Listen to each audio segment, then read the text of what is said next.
बिस्मिल्लाहिर्रहमानिर्रहीम, अस्सलाम वालेकुम viewers, good morning and welcome to Suno Pakistan. नई सुबह, नई उम्मीदें हैं और नया शो लेकर हम एक बार फिर आपके सामने मौजूद हैं। मुझे कहते हैं उज़ैर मलिक और प्रोग्राम में मेरा साथ देंगी। गुड मॉर्निंग, मैं हूं नजफ राजा। कैसे हैं आप सब? उम्मीद करती हूँ ज़बरदस्त होंगे, मज़े में होंगे, एक नए और भरपूर दिन का आगाज़ कर चुके होंगे।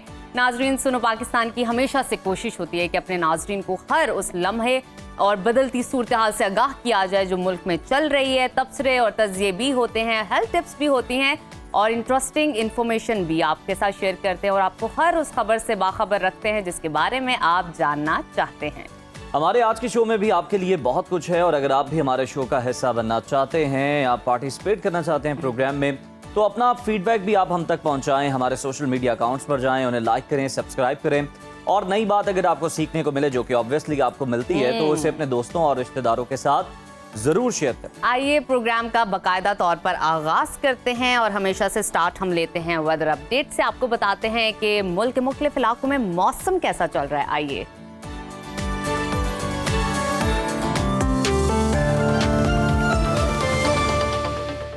नजर डालते हैं मौसम की सूरत हाल पर। मुल्क के बेशतर इलाकों में मौसम गर्म और मरतूब रहने का इम्कान है। ताहम महकमा मौसमियात के मुताबिक शुमाल मशरकी पंजाब, खित्ता पोटोहार और बालाई खैबर पख्तूनख्वा में कहीं हल्की और कहीं मूसलाधार बारिश हो सकती है, जबकि हालिया बारिशों का सिलसिला 5 जुलाई तक जारी रहने की पेशगोई की गई है। मुख्तलिफ शहरों में मौसम की क्या सूरत हाल है, आइए जानते हैं। सबसे पहले जिक्र करते हैं गिलगित बल्तिस्तान का। गिलगित बल्तिस्तान का, जहां अक्सर इलाकों में मौसम साफ रहेगा। गिलगित में आज ज्यादा से ज्यादा दर्जा हरारत 30 और कम से कम 17 डिग्री रहने का इम्कान है। स्कर्दू की जानिब चलते हैं, वहां पर आज ज्यादा से ज्यादा पारा 21 और कम से कम 12 डिग्री रहने की तवक्को है। महकमा मौसमियात के मुताबिक अगले 24 घंटों के दौरान गिलगित बल्तिस्तान में मौसम गर्म और खुश्क रहेगा। नजर डालते हैं आज़ाद कश्मीर के मौसम पर, जहां बेशतर इलाकों में बादल छाए रहेंगे। मुजफ्फराबाद में आज ज्यादा से ज्यादा पारा 32 और कम से कम 23 डिग्री रहने का इम्कान है। श्रीनगर की जानिब चलते हैं, वहां पर आज पारा ज्यादा से ज्यादा 35 और कम से कम 19 डिग्री रहने की तवक्को है। मौसम का हाल बताने वालों ने आइंदा 24 घंटों के दौरान चंद एक मकामात पर तेज हवाओं और गरज चमक के साथ बारिश की पेशगोई की है। और अब आपके साथ शेयर करते हैं खैबर पख्तूनख्वा का मौसम, जहां बेशतर अजला बादलों की लपेट में रहेंगे। पेशावर का दर्जा हरारत आज ज्यादा से ज्यादा 35 और कम से कम 29 डिग्री रहने का इम्कान है। सवात की जानिब चलते हैं, जिसको पाकिस्तान का स्विट्जरलैंड कहा जाता है। वहां पर ज्यादा से ज्यादा दर्जा हरारत 22 और कम से कम 14 डिग्री रहने की तवक्को है। महकमा मौसमियात के मुताबिक आइंदा 24 घंटों के दौरान पेशावर, एबटाबाद, हरीपुर, मानसहरा, दीर, सवात, शांगला, मालाकंड, कोहिस्तान और मर्दान में गरज चमक के साथ बारिश का इम्कान है। नजर डालते हैं सुबह पंजाब के मौसम पर, जहां सूबे के बेशतर इलाकों में मौसम गर्म और खुश्क रहेगा। लाहौर का ज्यादा से ज्यादा पारा 35 और कम से कम 27 डिग्री रहने का इम्कान है। इस्लामाबाद की जानिब चलते हैं, वहां पर आज दर्जा हरारत ज्यादा से ज्यादा 33 और कम से कम 26 डिग्री रहने की तवक्को है। मुल्तान की तरफ रुख करते हैं, वहां पर दर्जा हरारत ज्यादा से ज्यादा 40 और कम से कम 31 डिग्री रहने का इम्कान है। महकमा मौसमियात ने आइंदा 24 घंटों के दौरान मरी, गिलियात, लाहौर और रावलपिंडी समेत खित्ता पोटोहार, वस्ती पंजाब, जनूबी पंजाब के चंद एक मकामात पर बारिश का इम्कान जाहिर किया है। और अब रकबे के लिहाज से सबसे बड़े सूबे बलूचिस्तान की तरफ चलते हैं, जहां बेशतर अजला में मौसम गर्म और खुश्क रहेगा। कोयटा का दर्जा हरारत आज ज्यादा से ज्यादा 39 और कम से कम 22 डिग्री रहने का इम्कान है।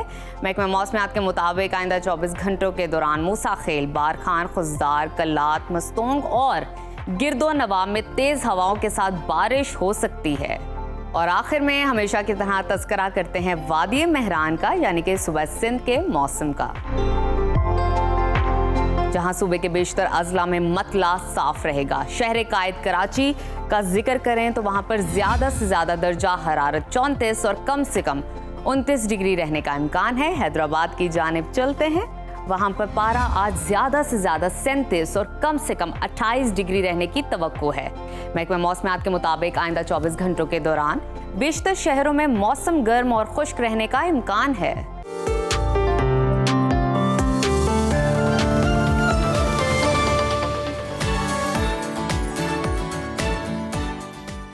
मुल्क भर में इस वक्त मौसम में गैर मामूली तब्दीली देखने को मिल रही है। एक तरफ मुख्तलिफ शहरों में बारिशों का सिलसिला चल रहा है तो दूसरी जानिब ज़लज़लों के झटकों ने भी शहरियों में खासी तशवीश पैदा कर दी है।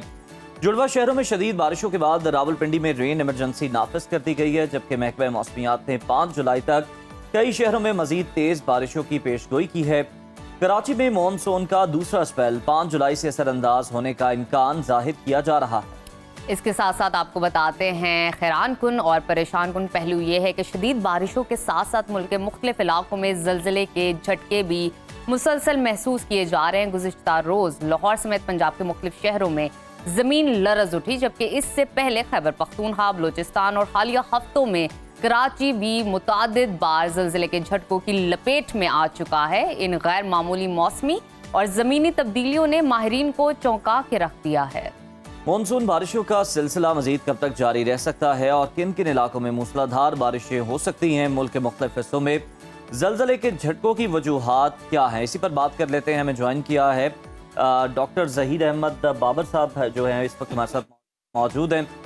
वेलकम डॉक्टर साहब, ये बताइएगा कि मुल्क के मुख्तलिफ इलाकों में इस वक्त बारिशों का सिलसिला जारी है। आइंदा 24 घंटों में कौन से इलाके हैं जो कि ज़्यादा मुतासर हो सकते हैं इन बारिशों से? जी बिल्कुल, हम इस वक्त जो है वो मानसून के एक्टिव फेज से गुजर रहे थे और गुज़िश्ता चंद रोज़ के दौरान मुल्क के मुख्तलिफ हिस्सों में बारिश का सिलसिला जो है वो वक्फे से जारी था। इस वक्त भी मुल्क के बालाई हिस्सों में रावलपिंडी, इस्लामाबाद और नॉर्थ ईस्टर्न पार्ट जिसमें गुजरात, सियालकोट वगैरह के इलाके शामिल हैं, उसमें भी वक्फे से बारिश का सिलसिला जो है वो जारी है। ओवरऑल अगर देखा जाए तो अगले 2-3 रोज़ के दौरान वेदर एक्टिविटी जो है वो काफ़ी हद तक सबड्यूड रहेगी। थोड़ी सी इंटेंसिटी में उसकी कमी आएगी, लेकिन फिर 5 तारीख के बाद फिर दोबारा एक दफ़ा फिर मानसून जो है वो एक्टिव फेज में दाखिल होगा, जिसके बाद फिर मुल्क के जो ज़्यादातर हिस्से हैं, ख़ासतौर पर जो मुल्क के बालाई हिस्से हैं, पंजाब के ज़्यादातर हिस्से, पख्तूनख्वा के हिस्से और कश्मीर में जो है वो गरज चमक के साथ बारिश और बाद मकामात पर मूसलाधार बारिश का इम्कान है। जबकि जनूबी हिस्सों में इस वक्त जो है वो टेम्परेचर्स बढ़े हुए हैं और हब्स की जो है वो बरकरार है। अच्छा डॉक्टर साहब, अगर करंट सिचुएशन को देखें तो जुड़वा शहरों में शदीद बारिश के बाद रावलपिंडी में इमरजेंसी नाफिज कर दी गया है। अब मुझे बताइए कि आइंदा दिनों में मजीद कितनी बारिशें हो सकती हैं और बारिशों की शिद्दत ज़्यादा होगी या उसमें कमी आएगी? देखिए, क्योंकि मानसून है इस वक्त, मानसून के फेज से गुजर रहे हैं। जुलाई और अगस्त में मैक्सिमम रेनफॉल्स जो है वो मानसून की रिकॉर्ड की जाती हैं।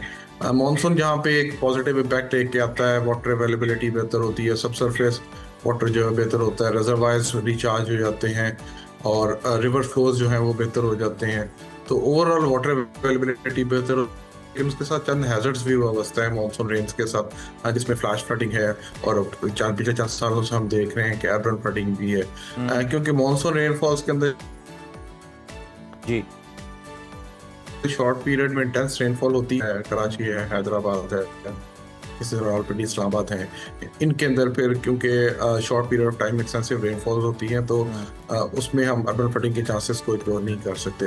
आइंदा 2 या 3 के दौरान तो इतनी एक्सटेंसिव रेनफॉल्स नहीं है, शॉर्ट स्पेल्स हैं जी, लेकिन वीकेंड से फिर दोबारा एक मानसून जो है वो एक्टिव फेज में दोबारा दाखिल हो जाएगी और जिसकी वजह से फिर मूसलाधार का इम्कान है मुल्क के ज़्यादातर हिस्सों में।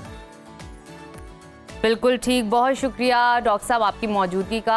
आपने हमें आगाह किया वेट से क्या चल रही है करंट सिचुएशन, ज़लज़लों के बारे में भी आपने बात की अपनी हमारी रहनुमाई की इस हवाले से। तो मज़ीद आगे चलते हैं और प्रोग्राम का सिलसिला बढ़ाते हैं। नाज़रीन, आज के दौर में अगर हम देखें तो सोशल मीडिया हर लम्हा हमारे माशरे की तस्वीर पेश कर रहा होता है। बाज़ मनाजिर ना सिर्फ हैरत में मुब्तला करते हैं बल्कि दिलों में बेचैनी भी पैदा कर देते हैं।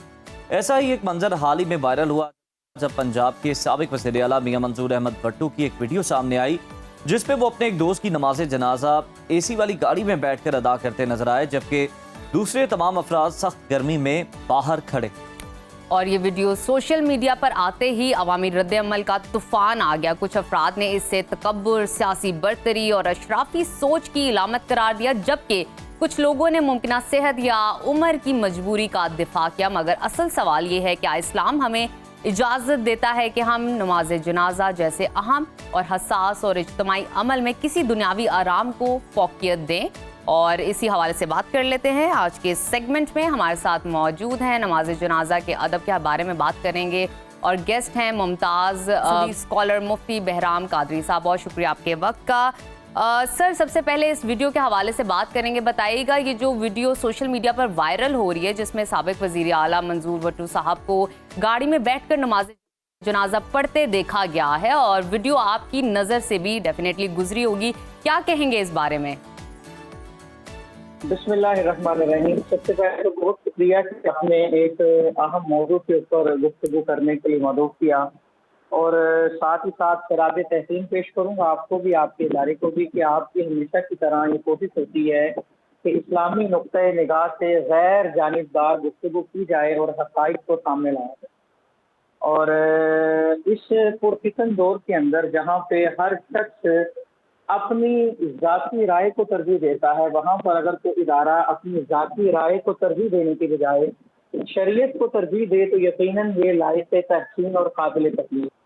अब आपके सवाल की जानिब आते हैं जी, तो यकीनन वो वीडियो हमारी नज़र से गुजरी है, तो इस हवाले से जो मैं पहली बात तो ये है कि सवारी पे सवार हो के नमाज पढ़ना या नमाज जनाजा पढ़ना ये उस शख्स के लिए जायज़ होता है जिसकी वाकई ही कुछ शरई मजबूरी है। लेकिन फिर शरीयत ने उसका एक तरीका दिया है कि वो सवारी कौन सी होगी या किस तरह के मामला होंगे। दर हकीकत बात समझने वाली वो ये है कि जितनी इबादत हैं, नमाज जनाजा हो या कोई भी इबादत हो, ये सारी चीज़ें इंसान को आजिज़ी का दर्जा देती हैं। अब इस तरह के मौक़ों पर इंसान अगर गाड़ी में सिर्फ इसलिए बैठा रहे या बाहर रश ज़्यादा है तो ये इबादत का हुस्न मुतासिर कर देती हैं। इस नीयत से बैठना जायज़ नहीं है। सबसे पहले तो जो मौसूफ दिन की बात हो रही है उसका भी बयान सामने आना चाहिए कि वो अपनी कुछ शरई मजबूरी बताएं कि वो किस बिना पर बैठे थे, फिर उसको मद्देनजर रखते हुए ही कुछ कहा जा सकता है। और अगर उनके पास कोई शरई उज़र नहीं है तो उम्मीद यही है, हुस्न ज़न भी यही है कि वो अपने इस मसले से रुजू करेंगे। नमाज जनाजा का तरीका यही है कि नमाज जनाजा के अंदर क़याम फ़र्ज़ है, खड़े होके क़याम करना फ़र्ज़ है और यही असल तरीका है। और गर्मी कतअन उज़र नहीं, और इन्हें खड़े होके नमाज जनाजा पढ़ना चाहिए। अगर कोई खड़े होके नहीं पढ़ सकता तो उसका बेहतर तरीका ये है वहाँ किसी कुर्सी का इस्तेमाल करे, कुर्सी के ऊपर बैठा जाए और सब बंदी को मलहूज रखा जाए। अब यहाँ पे देखें ना, वो गाड़ी के अंदर ही सवार है, आधी गाड़ी आगे चली गई, आधी पीछे चली गई, और सब बंदी का भी लिहाज नहीं रखा जा रहा। तो ये अब साथ आगे और पीछे वाली सफ़े जो हैं वो भी मुतासिर नहीं होती। अलबत्ता कुछ रिवायात हमें मिलती हैं, जिस तरह हदीस दर्ज है कि हजरत हसन ने अबू रजा का जो जनाजा पढ़ाया था वो सवारी पे सवार होके, वो जनाजा सवारी पे सवार होके पढ़ा था, लेकिन वो किसी मजबूरी के तहत सवारी पे सवार थे। मजबूरी क्या हो सकती है? जगह ऐसी हो सकती है जो खराब हो, तो कीचड़ वगैरह का मसला हो सकता है, या कुछ शख्स ऐसा होता है जिसके सिक्योरिटी इश्यूज होते हैं तो वो भी सवारी। लेकिन फिर उसका तरीका यही है कि सख्त बंदी का वो तरीका अपनाना होगा जो शरीयत ने दिया, क्योंकि बंदा मुस्लिम वही है जो अल्लाह के अहकाम के ताबे है और शरई मसाइल पे अमल करने के लिए उसकी अकल का दखल नहीं, बल्कि अल्लाह और अल्लाह के रसूल सल्लल्लाहु अलैहि वसल्लम की सुन्नत को मद्देनजर रखा जाता है। जी, अच्छा मुफ्ती साहब, ज़रा ये भी फरमा दीजिएगा, इस्लाम में नमाज जनाजा का मकाम, उसकी अहमियत और आदाब क्या हैं? शरई तौर पर क्या तकाज़े हैं जिन्हें पूरा करना ज़रूरी है नमाज जनाजा अदा करते हो? देखिए, नमाज जनाजा का सबसे बड़ा अदब तो ये है कि जो बंदा दुनिया से रुखसत हो रहा है उसे इज्जत और एहतराम दिया जा रहा है। उसको जिसके डिपार्चर का वक्त है, देखिए सारी जिंदगी बंदा यही कहता रहा कि उसे इत्मीनान दे, लेकिन जनाजे के वक्त होता है और वो बंदा आगे होता है। दर हकीकत नमाज जनाजा अल्लाह रब्बुल इज्जत अपने बंदे की शान दिखा रहा है, और शान दिखाने के लिए आजिज़ी का जो इजहार है वो जरूरी है।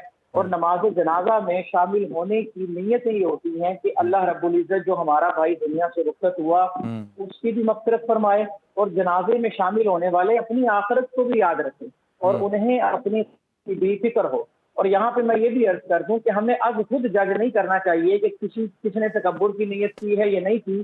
हो सकता है वाकई मौसूफ का कोई उज़र हो, कोई रीजन हो। कादरी साहब, मैं लिहाजा आपसे हमें मजीद तकब्बुर जानना वाले चाहूंगी, इस मामला- हवाले से बताइएगा, अगर ऐसी कोई वीडियो या वाकया आम अफराद में इश्तियाल पैदा करता है, फॉर एग्जाम्पल या दीन को गलत अंदाज में पेश करे, तो एक बादशाह मुसलमान का रवैया क्या होना चाहिए? क्या तनकीद जरूरी है या इस्लाह का बेहतर अंदाज भी अपनाया जा सकता है? हाँ जी, बहुत अच्छा सवाल जी आपका, ये बहुत ही अच्छा सवाल और आज के प्रोग्राम की जान है ये सवाल। सबसे पहले तो हमें हुस्न ज़न रखना चाहिए और उसके बाद जिस शख्स के बारे ऐसी वीडियो वायरल हो रही है उन्हें फौरन से पहले मंजर आम पे अपने अमल की वजाहत देनी चाहिए। बिल्कुल अगर ठीक। कोई उज़र है तो वो उज़र बयान किया जाए और अगर उज़र नहीं है तो माफी मांगी जाए, ताकि अवाम में जो तशवीश वाले मामलात हैं वो जल्द अज जल्द उसका हल हो सके। अच्छा मुफ्ती साहब, जिस तरह से आपने बड़ी अहम पहले बात की है कि ये तो बिल्कुल उन्हें खुद बताना चाहिए कि मामला है क्या। हम भी ज़रा थोड़ा सा उसमें हुस्न ज़न से काम लेते हैं कि चलें वो बहुत ज़्यादा अलील होंगे, लेकिन हमने देखा कि नमाज जनाजा में इससे ज़्यादा हमने जो लोग हैं वो देखे हैं पिराना साली का शिकार हैं, अलील हैं, बुजुर्ग हैं, लेकिन कुर्सी की सहूलत जो है वो वहाँ पर मौजूद होती है। आप चेयर पे भी ये अदा कर सकते हैं। मसला उनकी ज़ात तक महदूद नहीं है। अब मसला ये है कि माशरे में कोई गलत रिवायत ना पड़ जाए, कोई गलत ट्रेंड ना सेट हो जाए, इस मिसाल को बुनियाद बना के कल को इस तरह के और वाक़यात देखने को ना मिले। इस पर क्या कहेंगे आप? की तरफ आपने इशारा किया, असल में उनका ये अमल काबिल तकलीद हरगिज नहीं। अगर उनका कोई शरई उज़र भी है फिर भी उनका ऐसा करना जो है वो मुनासिब नहीं था, क्योंकि शरई उज़र की बिना पे शरीयत ये तो ऐसा नहीं है कि आदमी का जहां दिल करे वहां और जैसे दिल करे बैठ जाए। ये भी शरीयत का मोहताज है।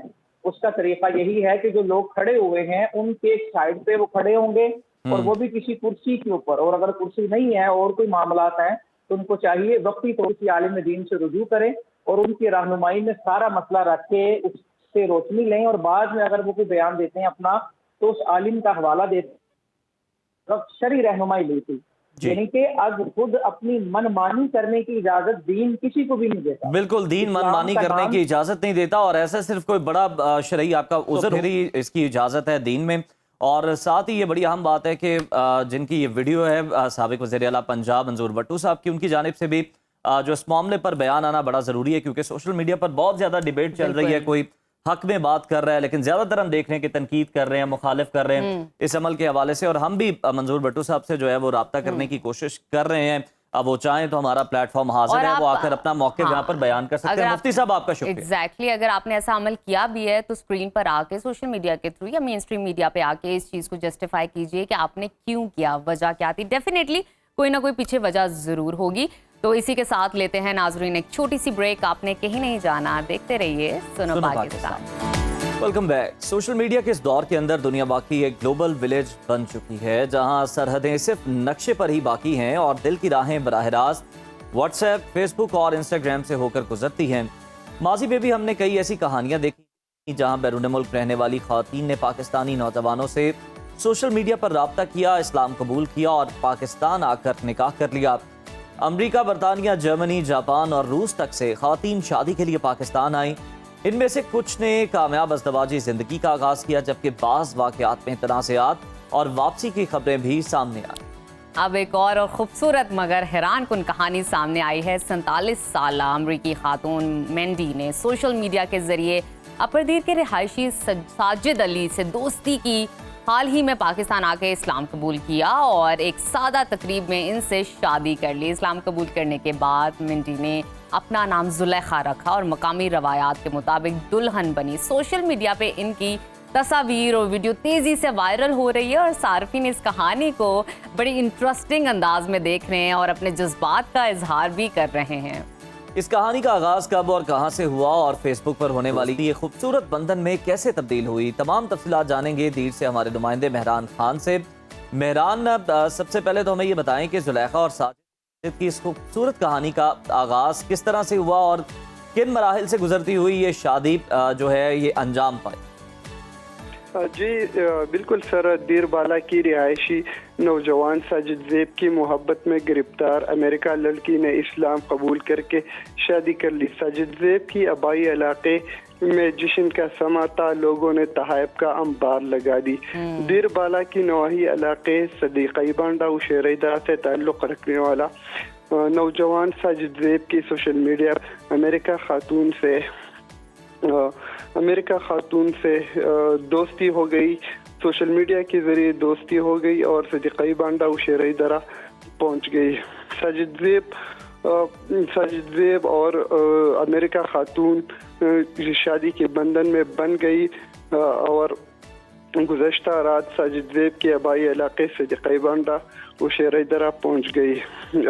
अमेरिका खातून ने इस्लाम कबूल करके अपनी महबूब से शादी कर ली। अमेरिका खातून का नया नाम जुलेखा अच्छा मेहरान, मैं इस लव स्टोरी से के हवाले से मज़ीद कुछ डिटेल्स जानना चाहूँगी। ये मिंटी ने इस्लाम कबूल करने के बाद अपना नाम जुलेखा तो रखा, ये नाम किसने तजवीज़ किया था? उनके प्यार ने किया, इर्द गिर्द लोगों ने किया? और हमें कुछ इन डिटेल बताइएगा चीज़ें। जी जुलेखा नाम साजिद की वालिद साहब ने रखा और गांव की मुश्तरका लोगों की खुशी से ये नाम रखा और गांव की जितनी भी लोग उधर जमा हुई थी, उधर जश्न का समा था और लोगों ने बहुत ज्यादा तहाइफ पेश की जुलेखा को। अच्छा मेहरान, आप कह रहे हैं कि सारे जो मकामी आबादी है उन्होंने मिलकर ये नाम तजवीज़ किया और बहुत ज़्यादा उन्होंने तहाइफ भी दिए नए जोड़े को, तो यानी कि ना सिर्फ साजिद की फैमिली बड़ी खुश थी बल्कि पूरा जो इलाका है, पूरी जो बरादरी है, ये भी बहुत ज़्यादा खुश है इस शादी को लेकर। जी बिल्कुल, पहले तो जितनी इलाके के लोग थे वो बहुत ज़्यादा खुश थे। तकरीबन 1-2 किलोमीटर तक वेलकम करने के लिए जुलेखा के लिए इलाके के लोग और इनके जो फैमिली थी वो उधर गई। ये पहाड़ी इलाका है, बहुत मुश्किल है, रोड भी इतनी अच्छी नहीं है, फिर भी लोग वेलकम के लिए 1-2 किलोमीटर पैदल चलकर उनको वेलकम किया और अपने घर लेकर आई। जुलेखा का कहना है कि मैंने इस्लाम अपनी खुशी से कबूल की और मैं इधर बहुत ज़्यादा खुश हूँ इन फैमिली के साथ, इन इलाके के लोगों के साथ। इधर मैं बहुत सेफ हूँ और इनके पास 90 दिन का वीज़ा है। अच्छा मेहरान, ये बताइए साजिद और जुलेखा करते क्या है और साथ ही साथ जुलेखा का इरादा पाकिस्तान में रहने का है या वो साजिद को ले उड़ेंगी? जी बिल्कुल, साजिद का कहना है कि इसने मेरा किस्मत बदल दी है और अब मैं इनके साथ अमेरिका भी जाऊंगा। जुलेखा का भी ये कहना है कि मैं साजिद को अपने साथ अमेरिका ले चलूंगा। साजिद का बात की जाए तो साजिद उधर इलाके में मेडिकल स्टोर चला रहा है और वो कह रहा है कि इसने मेरी किस्मत बदल दी। ठीक है जी, तो साजिद भी जो है वो अमेरिका को प्यारे हो जाएंगे, अमेरिका चले जाएंगे। जाहिर है खैरियत से देखे ना, जहाँ उनकी मोहब्बत है उन्होंने भी अब वहाँ रहना। अब मोहब्बतें इसलिए तो नहीं की कि इतने फासले जो है दोनों में कायम हो, तो फासले मिटाने के लिए उन्होंने शादी की। और अल्लाह ताला इनकी मोहब्बत में मजीद मोहब्बत पैदा करें। तो जब ये बड़ा अच्छा पॉजिटिव जेस्चर है कि पूरी फैमिली भी खुश है, पूरी बरादरी भी खुश है। हालांकि इस तरह के इलाकों में हम देखते हैं कि एक्सेप्टेंस, कबूलियत इतनी नहीं होती इस तरह से कि कोई बाहर से आए और आप शादी करें। देखिए खुश क्यों ना हो, लड़का अमेरिका जा रहा है और यहाँ पे मतलब अपने ससुराल जा रहा है। आपको इस बात की खुशी नहीं? दोनों की मोहब्बत जो है वो मिल गई है, दोनों चीजों की मुझे खुशी है कि दूरियां खत्म हुई है, नजदीकियां हुई हैं। चले नाजरीन, प्रोग्राम का सिलसिला आगे बढ़ाते हैं और एक और इंटरेस्टिंग बात आपके साथ शेयर करते हैं। आपने देखा होगा, वायरल भी हो रही है सोशल मीडिया पे, दुनिया भर में एक तेजी से मकबूल होती और बड़ी इंटरेस्टिंग दिलचस्प गुड़िया है जिसका नाम है लबूबू। दिलचस्प का है, खूबसूरत नहीं कहा। लोग उसे खूबसूरत भी कह रहे हैं। आपको मजे की बात बताऊं, लबूबू है ये गुड़िया, बाज लोगों को प्यारी और कुछ को खौफनाक लग रही है। और इंटरेस्टिंग बात ये है खास तौर पर कि इसका रंग दिलकश ना हो तो ये और ज्यादा अजीब लगती है। और इंटरेस्टिंग बात ये है इस गुड़िया की कि इसको ख़रीदने वाले के जो दुनिया के मुख्तलिफ ममालिक है, लोग लाइनों में खड़े हुए हैं इसको खरीदने के लिए। पहले ये सिर्फ खिलौनों की शक्ल में दस्तयाब थी, मगर अब इसके जो डिज़ाइंस हैं बैग्स में आ रहे हैं, शर्ट्स बन रही हैं, ज्वेलरी बन रही है, मार्केट में आ चुकी है, तूफान मचा चुकी है, लोगों को बेहद पसंद आ रही है ये डॉल। क्या बात है जी। लाबूबू दरअसल एक फर्जी किरदार है जिसे हांगकांग के एक आर्टिस्ट ने बनाया था, जबकि 2019 में चीनी कंपनी पॉप मार्ट ने इसे अपनी द मॉन्स्टर सीरीज का हिस्सा बनाया। इस लफ्ज लाबूबू का कोई मतलब नहीं है, लेकिन इस गुड़िया का मुनफरिद अंदाज, बड़ी बड़ी आंखें, नोकीले कान, 9 दांत और नर्म जिस्म लोगों को फौरन अपनी जानिब मुतवज्जा कर लेता है। लबूबू गुड़िया की एक और ख़ास बात यह है कि ये ब्लाइंड बॉक्सेस में फ़रोख्त होती है, यानी ख़रीदार को भी नहीं मालूम कि इसे कौन सी गुड़िया मिल रही है। और यही चीज़ क्यूरियोसिटी मज़ीद जनरेट करती है कि ख़रीदार बार बार इसको ख़रीदता है। आपको मज़ीद बताते चलें कि पॉप मार्ट के जो CEO हैं लबूबू की वजह से ना सिर्फ दुनिया भर में मशहूर हो चुके हैं, बल्कि इसे गुड़िया को बेचकर इतने दौलत उन्होंने कमा ली है कि अब उनका शुमार चीन के अमीर तरीन अफराद में होता है। और सिर्फ गुज़िश्ता एक साल में कंपनी की आमदनी में 188% का इजाफा हुआ है सिर्फ इस गुड़िया की वजह से। वाह। और ये रुझान अब पाकिस्तान में भी बड़ा तेज़ी से फैल रहा है, जहां हम देख रहे हैं कि जो शोबे से वाबस्ता शख्सियात हैं वो लाबूबू के साथ तस्वीर शेयर कर रहे होते हैं। कहा मिशी खान ने इस ट्रेंड पर बड़ी सख्त तनकीद की है। उनके मुताबिक इस गुड़िया की शक्ल बड़ी खौफनाक है और इस जैसे नौकीले दांत वाली चीज़ें मनफी असरात को दावत देती हैं। उन्होंने अवाम से अपील की कि ऐसी चीज़ों का अंधाधुंध पीछा ना करें और सोच समझकर रुझानात का हिस्सा बने। वैसे आपको पता नहीं कैसी लगी, मुझे तो खौफनाक ही लगी देखने में। मुझे भी कुछ ऐसे ही लगा है। और मैं आपको बताऊं, मिशी खान का कहना ये बिल्कुल ठीक है। जिस तरह की चीज़ें आप पसंद करते हैं, जिस तरह की सराउंडिंग से आप घिरे होते हैं, आपका एनवायरनमेंट, आपका एम्बियंस होता है, वही चीज़ें आपको इफेक्ट भी करती हैं। तो ट्रेंड को सिर्फ अंधाधुंध फॉलो मत कीजिए। देखिए कि ट्रेंड आपको सूट कर रहा है, ये ट्रेंड आपके लिए है, ये आपकी अखलाकियात और इक़दार पर जो है अच्छा पॉजिटिव जेस्चर होगा नहीं होगा, फिर उसको फॉलो कीजिए। ऐसे मत कीजिए कि अंधाधुंध जो ट्रेंड चल रहा है, जो फैशन आ रहा है, उसको फॉलो करते जाए। हो सकता है कि नेगेटिव असरात भी आ सकें। चकी डॉल का भी बड़ा ट्रेंड चला था और उसके बाद हम देख रहे थे उसकी मूवी भी आई और उसके बाद उसकी मूवी भी बनी जनाब। और अब लाबूबू है, इसकी भी कोई ना कोई मूवी कल को आ ही सकती। हॉरर मूवी होगी ऑब्वियसली मॉन्स्टर है ये। स्टोरी बोर्ड तो हमने आपको बता दिया। तो एक ब्रेक लेते हैं, आप उसमें ही फैसला करें कि आपने ये लाबूबू खरीदनी भी है या नहीं खरीदनी है, सिर्फ देखने पे इत्तेफाक करना है। तो let's take a break. Welcome back to Suno Pakistan. नाजरीन, प्रोग्राम के सिलसिले को आगे बढ़ाते हैं और आपकी मुलाकात करवाते हैं एक ऐसी पाकिस्तानी खातून से जिन्होंने ना सिर्फ अपनी मेहनत और इंसानियत से दुनिया की तवज्जो हासिल की, बल्कि पाकिस्तान का भी नाम रोशन किया। मुत्तहिदा अरब अमीरात में मुकीम ये पाकिस्तानी खातून और करियर मेंटोर आज लाखों नौजवानों के लिए एक रोशन मिसाल बन चुकी हैं।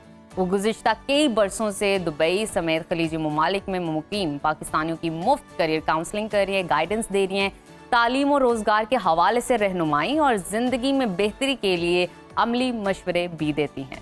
हाल ही में इंसानियत के लिए खिदमात के इतराफ़ में उन्हें बैंकॉक में होने वाली अक़वाम मुत्तहिदा की इंटरनेशनल कॉन्फ्रेंस में ग्लोबल पीस अवार्ड से नवाजा गया। ये एजाज़ बैनुल अक़वामी तंजीम voice for rights international organization की जानिब से उनकी नुमाया इंसानी खिदमात और कम्युनिटी की फलाह के एतराफ़ में दिया गया। ये पहला मौका नहीं जब उनकी खिदमात को आलमी सतह पर सराहा गया हो, बल्कि इससे कबल भी वो कई अहम एहसासात अपने नाम कर चुकी हैं। तो आइए आपकी मुलाकात कराते हैं करियर मेंटोर मासूमा एजाज साहिबा से। Welcome to Suno Pakistan Masuma. सबसे पहले तो ये अहम अवार्ड हासिल करने पर हमारी जानिब से आपको बहुत बहुत मुबारकबाद। ग्लोबल पीस अवार्ड हासिल करना बड़ी कामयाबी है यकीनी तौर पर।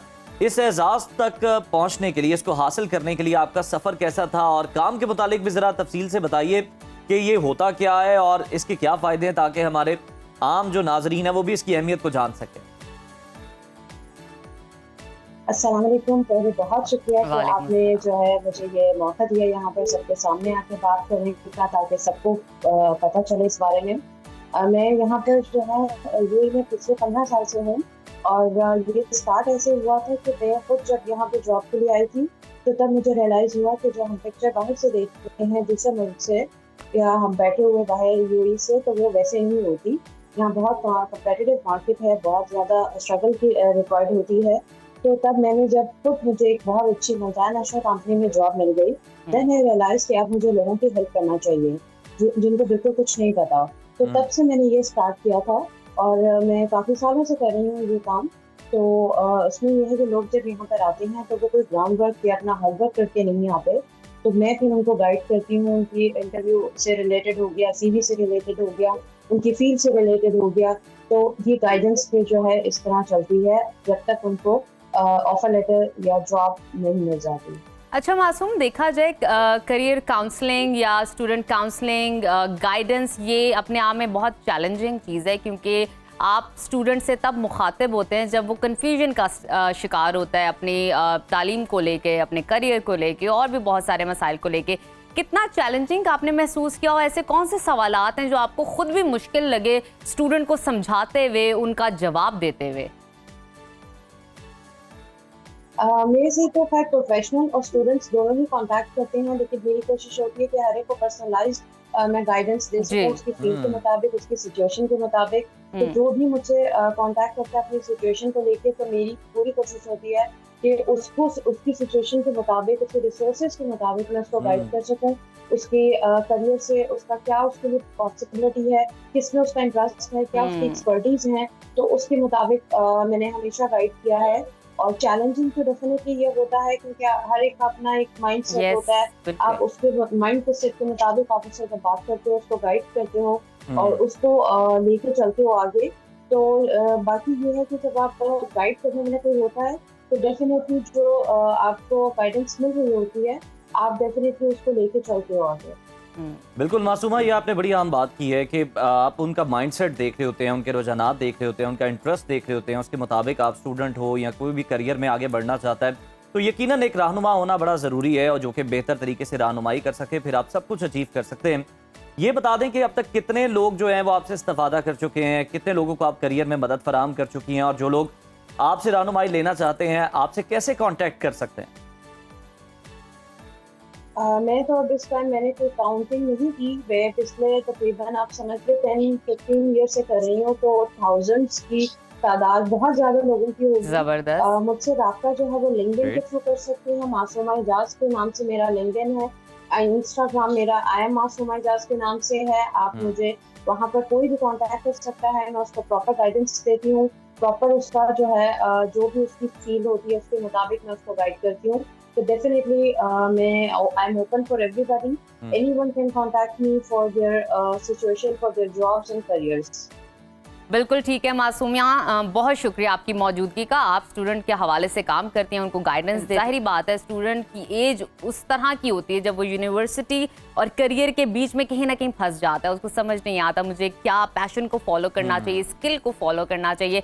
आप उनको गाइड करती हैं, ये हमारे लिए बहुत फख्र की बात है, बहुत हेल्पफुल है। बहुत शुक्रिया। अलमिया ये भी होता है नजफ कि आप ना देखते हैं कि आप स्टडी किसी और चीज में करते हैं, लेकिन आप फिर जॉब कहीं और करना चाह रहे होते हैं, ये सबसे ट्रबल वाली बात है। कॉन्फ्लिक्ट आ जाता है। आप बिल्कुल ठीक कह रहे हैं। और जब कभी आप ऐसी चीज जो आपको पसंद नहीं है उसमें आप जब स्किलफुल हो जाते हैं ना, तो फिर आपके लिए बड़ा ट्रबल हो जाता है, क्योंकि आपको सारी जिंदगी वही काम करना पड़ता है जो कि आपको पसंद नहीं है, लेकिन आपका वो स्किल है, आप बेहतरीन करते हैं, तो बस आपको वही करना है। बस फिर जो काम अगर आपको पसंद है आप वो कर रहे हैं, तो फिर वो आपको काम नहीं लगता, काम नहीं फायदा होता है। बिल्कुल ठीक है नाजरीन, चलें आगे बढ़ते हैं और आपको बताते हैं दुनिया में बहुत सी आवाजें ऐसी हैं जो मुनफरिद होने के साथ साथ सुनने में दिल में उतर जाती हैं। इन्हीं नायाब आवाज़ों में से एक आवाज़ जो है अली सेठी की आवाज़ है, जो अपनी क्लासिकी महारत, जदीद अंदाज और तख्लीकी सोच की बदौलत ना सिर्फ पाकिस्तान बल्कि दुनिया भर में सुनने वाले लोगों के दिल जीत लेती हैं। आज 2 जुलाई को अली सेठी अपनी 41वीं साल गिरा मना रहे हैं। आपको बहुत बहुत मुबारक हो, हैप्पी बर्थडे और गॉड ब्लेस यू। अली सेठी जो है जनाब बड़ा अच्छा नाम है, बड़े अच्छे सिंगर है, तो कैसे हो सकता है कि हम उनकी सालगिरह पे उन्हें याद न रखें। उन्होंने जो अच्छा काम किया वो ये किया कि रिवायती मौसीकी को एक नया रंग ढंग उन्होंने जो है वो फराम किया है। पसूड़ी जैसा आलमी शोहरत याफ्ता गाना हो या फिर कोई सा भी सादा गाना, कोई गीत, कोई गजल, अली की जो आवाज है अपने अंदाज में गाते हैं और लोग पसंद भी करते हैं, अच्छा भी लगता है, कानों को भला लगता है। तो सुनने वाले जो हैं वो एक अलग ही दुनिया में चले जाते हैं, जो कि उनके लिसनर्स हैं। उन्होंने साबित किया है कि मौसीकी सिर्फ तफरीह नहीं, बाकायदा एक तहजीब, एक पैगाम और एक एहसास है। अली सेठी इसी एहसास का नाम है।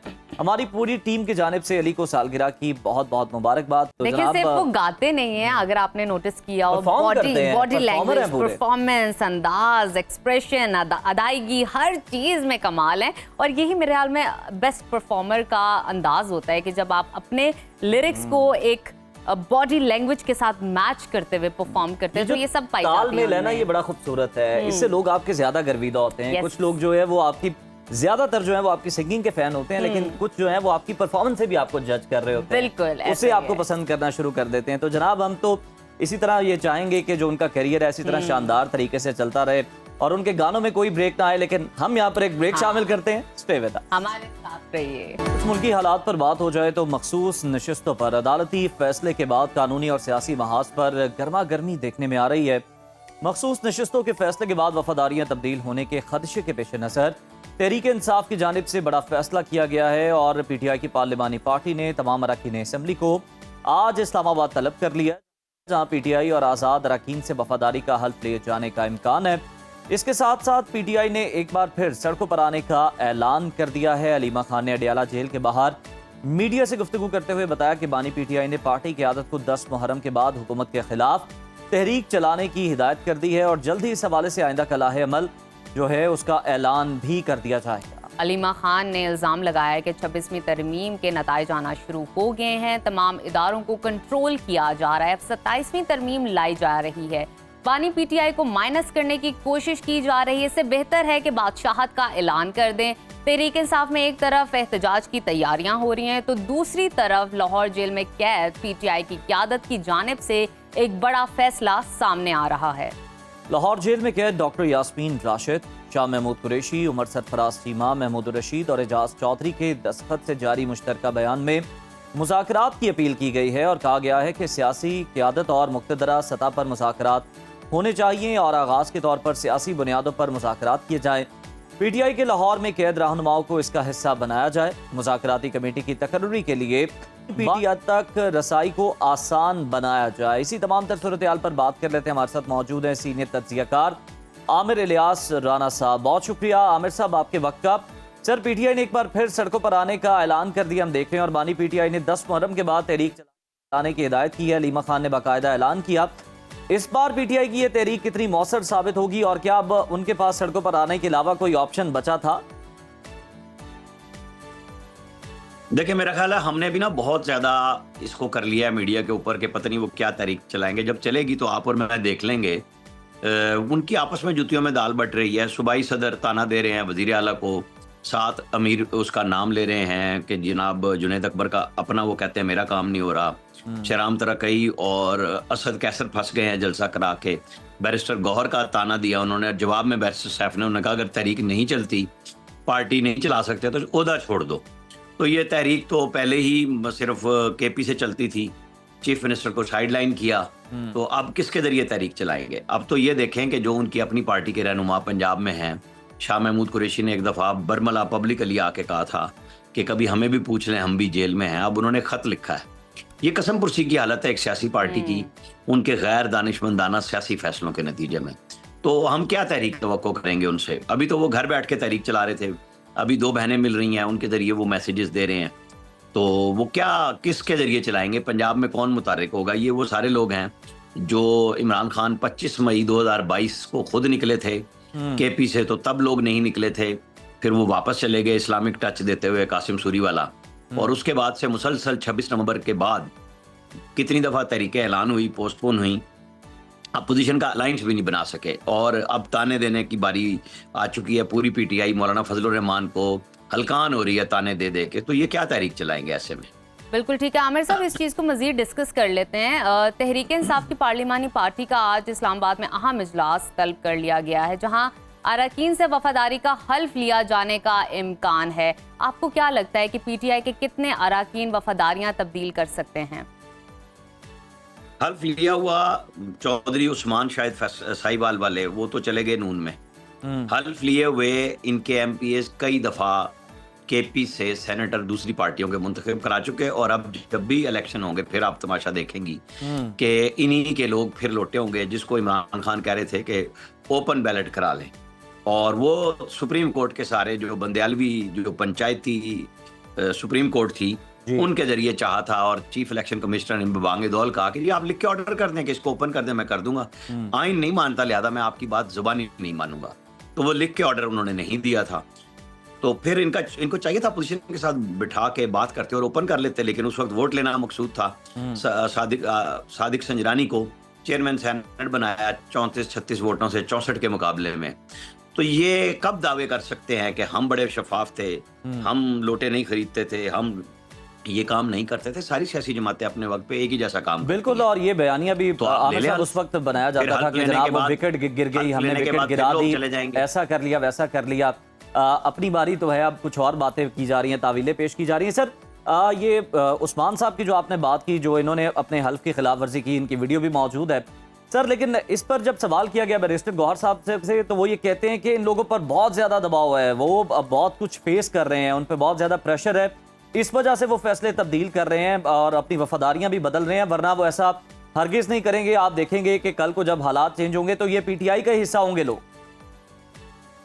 मतलब वो दोबारा इनको कबूल करने के लिए ऐलान कर रहे हैं। साथ वो ये भी कह रहे थे कि सुन्नी इत्तेहाद कौंसिल के हमारी केपी असम्बली में 35 मेंबर्स हैं जो आज़ाद हो गए हैं और इंशाल्लाह हमें उम्मीद है कि वो कहीं और नहीं जाएंगे। तो वो तो आज़ाद हो चुके। पीटीआई के अपने किसी एक वकील ने सुप्रीम कोर्ट के जो अक्सरियती फैसला था 12 जुलाई का 8 रुकनी, उसमें एक फैसला था कि सुन्नी इत्तेहाद कौंसिल पार्लिमानी पार्टी नहीं है, तो वो उस दिन से आज़ाद हैं। अब जब वो फाइनल हो गया हतमी तौर पे रिव्यू के बाद भी, तो अब ये कैसे कोई तवक्को करेंगे कि जी आप उनको दोबारा ले लें? उनके तो एमपीए जाएंगे। ये बातें हैं, जब तक ये सियासी फैसले नहीं करेंगे ये जोर पे चलाने की कोशिश करते हैं। इमरान खान ने परवेज खट्टक के दौर में 25-30 एमपीएस ने बगावत की थी, उन्हें बन्नी गाला में बुलाया। उनका ख्याल था हमारी बात सुनेंगे। उसने एकदम इमरान खान ने उनको आते ही कहा कि जिसने परवेज खट्टक के खिलाफ जाना है यहाँ से उठ के चला जाए।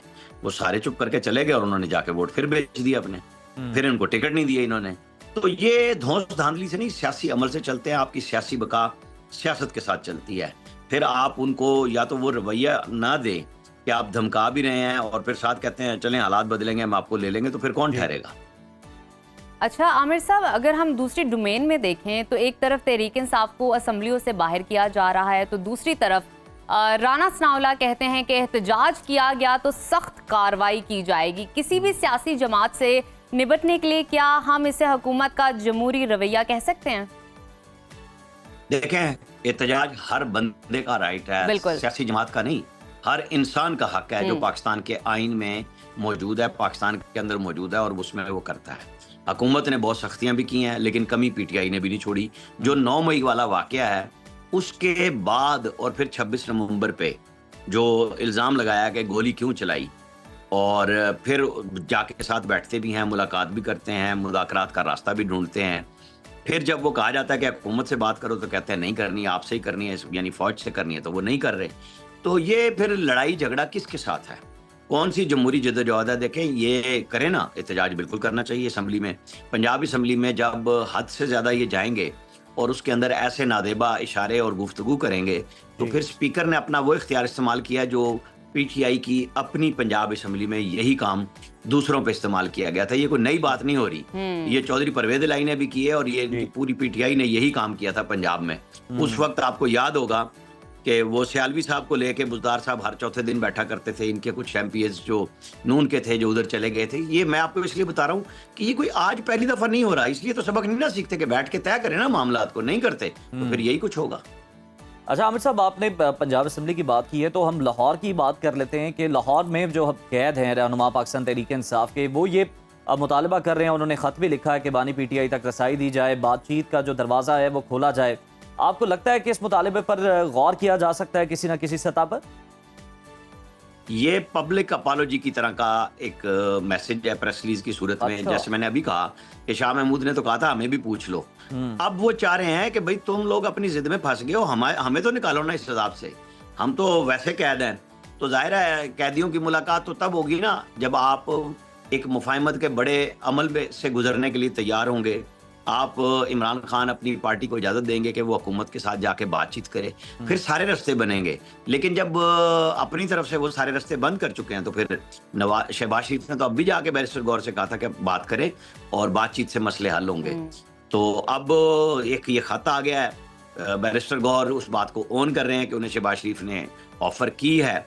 उस ऑफर को मैच्योर करने का फैसला तो पीटीआई को करना है, किसी और को नहीं। बिल्कुल ठीक है। आमिर साहब, एक और करंट सिचुएशन को डिस्कस कर लेते हैं। वजीर आला पंजाब की तकरीर के दौरान हंगामा राय करने वाले ऑपोजिशन के 26 अराकीन को डी सीट करने के लिए तैयारी की जा रही है। क्या स्पीकर पंजाब असम्बली अराकीन को डी सीट कराने में कामयाब हो सकेंगे? क्या लगता है आपको? बिल्कुल इसका जवाब देता हूँ, लेकिन बस एक फिक्रा और कह दूं। जी जरूर। कि जब ये कहते हैं ना कि हमें हमारे लीडरों से मिलाएं, अगर तहरीक का ऐलान उनकी बहनों के जरिए आ सकता है पब्लिक में, तो ये मैसेज भी बैरिस्टर गौर भिजवा सकते थे। यही जो प्रेस रिलीज है यकीनन गई होगी उनके साथ, अगली मुलाकात में भेज दे तो जवाब ले लेना कि बातचीत करनी है कि नहीं करनी है। अच्छा, अब आप आ जाएं, स्पीकर पंजाब असम्बली बहुत ठंडे मिजाज के आदमी हैं जी, लेकिन जब जज्बात में आते हैं तो बहुत आगे तक चले जाते हैं। मलिक अहमद खान ने अपोजिशन को हर तरह की रास्ता दिया बातचीत का, और हर दफ़ा उसका उल्टा असर मलिक अहमद खान पे आया कि आप गवर्नमेंट को रोंद के अपोजिशन को सिर्फ तकरीरें भी करा रहे हैं, उनकी हर बात मानते हैं। तो 14 महीने 16 महीने के बाद वो इस नतीजे पे पहुंचे हैं कि ये बात ना सुनना चाहते हैं ना मानना चाहते हैं। तो ये स्पीकर का इख्तियार है, लेकिन फैसला तो फिर आगे चल के इसे ये आप समझें कि ये रेफरेंस का फैसला हो ना हो, पीटीआई को उन्होंने बहुत मुश्किल में डाल दिया है कि जैसे उस वक्त चौधरी परवेज इलाही करते थे कि फिर नहीं रास्ता था, तो अब ये भी रास्ता नहीं दे रहे कि ठीक है फिर उस तरह ही चलेगी। बिल्कुल, ये स्पीकर का इख्तियार है। राणा साहब आप ठीक कह रहे हैं। सर जरा ये भी बता दीजिएगा हमारे कि वतीरे बदले हैं ना हमारी हुकूमतें बदली।